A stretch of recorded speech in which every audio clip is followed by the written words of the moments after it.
നമുക്കൊന്ന് മുട്ടപ്പാട്സ് ഉണ്ടാക്കിയാലോ? ഈസി ആയിട്ട് മുട്ടപ്പാട്സ് എങ്ങനെയാണ് ഉണ്ടാക്കുന്നത് നോക്കാം. നല്ലോണം കഴുകി വെച്ച പാട്സിലേക്ക് ഇഞ്ചി, വെളുത്തുള്ളി, പച്ചമുളക്, തക്കാളി ഇതെല്ലാം ഇടുക. അതിലേക്ക് മല്ലിപ്പൊടി, മുളക് പൊടി, മഞ്ഞൾപ്പൊടി, ഗരം മസാലപ്പൊടി ഇതിട്ട് കുറച്ച് ഉപ്പുമിട്ട് നല്ലോണം മിക്സ് ചെയ്യുക. മിക്സ് ചെയ്യുമ്പോൾ കുറച്ച് വെളിച്ചെണ്ണയും കൂട്ടി മിക്സ് ചെയ്യുക. 2 ഗ്ലാസ് വെള്ളമൊഴിച്ച് 8 വിസിൽ വരുന്നവരെ കാത്ത് നിൽക്കുക.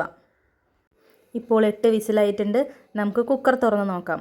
ഇപ്പോൾ നല്ലോണം വെന്തിട്ടുണ്ട്.